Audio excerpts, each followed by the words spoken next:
Não é coisa que se diga, nossa, como pegou bem, né? O Brasil virou a Dinamarca agora, mas pegou bem com o mercado o aceno feito pelo presidente Jair Bolsonaro na noite passada em defesa da agenda econômica defendida pelo seu ministro da Economia, Paulo Guedes. Você deve se lembrar, ontem, tensão no mercado aqui no Brasil por causa do pedido de demissão de mais 2 dos secretários do ministro Paulo Guedes.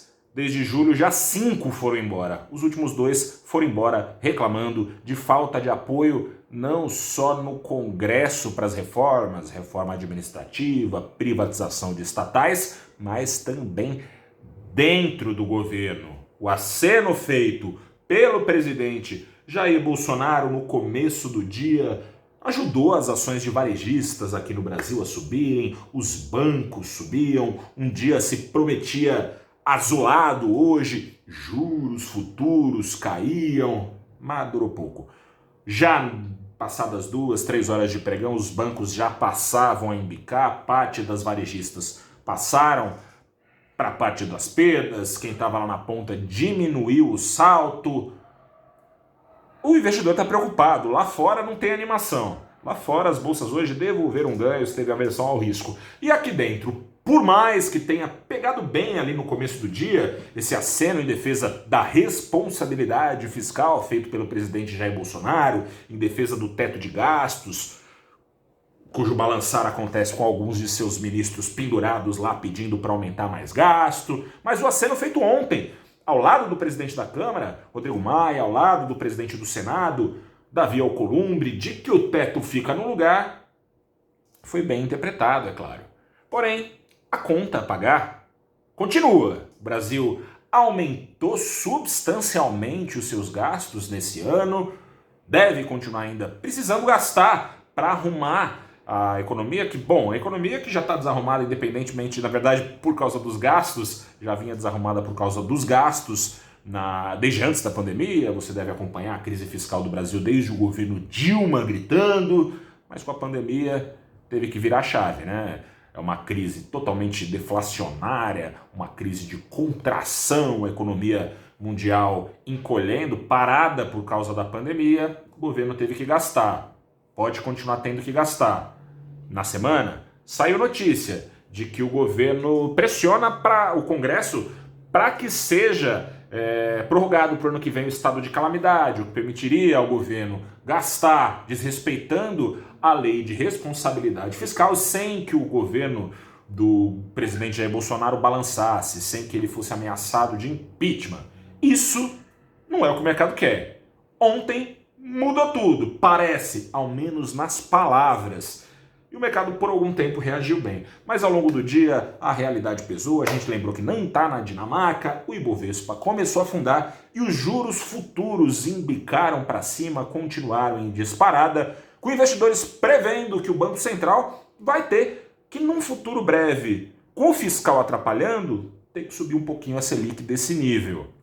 Se isso acontecer, o investidor da renda fixa privada vai querer mais prêmio. Previu que isso vai acontecer, que a Selic vai para cima no médio e longo prazo, exigiu prêmios maiores nos contratos DI, de novo em disparada no final do dia. O dólar, por sua vez, esse sim acusou sim uma melhora de percepção, menos corrida para o dólar americano para trocar por investimentos lá fora. O dólar devolveu com força a parte da alta de ontem. O dólar hoje aqui no Brasil fechou em baixa de 1,54 aos R$ 5,37. Ajudou também a essa derrubada da bolsa, depois de um ânimo no começo ali, nas primeiras horas do dia, nessa empolgação com esse aceno do presidente Bolsonaro depois de um dia tão tenso, ajudou essa animação a esfriar a cena externa. No sábado, a gente está falando aqui no Valor Invest todo dia, no sábado tem DR entre os americanos e os chineses que guerreiam comercialmente desde 2018, trocando tarifas. No começo do ano assinaram um acordo parcial de paz, mas veio a pandemia, mudou tudo, né? Cavalo de pau na economia, na geopolítica, em tudo. Desde então, os Estados Unidos acusam a China de responsabilidade na disseminação da doença. acusam a China de espionagem, acusam empresas de tecnologia da China de colaborarem nesse processo de espionagem. Já teve retaliação até da China nesses últimos dias contra senadores americanos do partido do presidente Donald Trump, porque os Estados Unidos impediram que partidários do presidente chinês, do Partido Comunista Chinês, entrassem nos Estados Unidos. Alguns senadores americanos foram impedidos também de viajar para a China. É nesse clima que essa conversa vai ser tratada.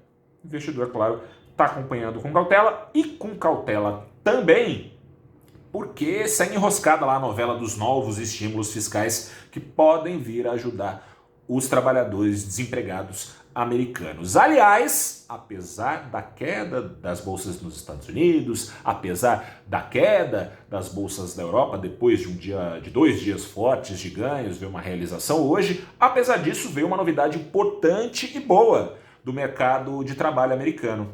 Pela primeira vez nessa crise desde março, durante uma semana, menos de 1 milhão de pedidos de seguro-desemprego foram solicitados lá nos Estados Unidos. É um bom sinal, porque, bom, é a maior economia do mundo. Se ela cresce, as outras tendem a acompanhar. E os Estados Unidos, nos últimos meses, teve a sua recuperação colocada em xeque, né? No começo do segundo trimestre, já no segundo trimestre ali, estava reagindo, vindo depois do primeiro baque forte da crise, mas a segunda onda de contágio da Covid-19 trouxe apreensão, a doença também reagiu e obrigou mais de 1/5 dos estados americanos a regredirem no relaxamento da quarentena. Ainda assim, a economia americana está reagindo, empregos são gerados, menos desempregados a cada semana já sendo registrados nos Estados Unidos, o que abre uma boa perspectiva. Mas sábado tudo pode mudar. Eu sou Gustavo Ferreira, repórter do ValorInvest.com.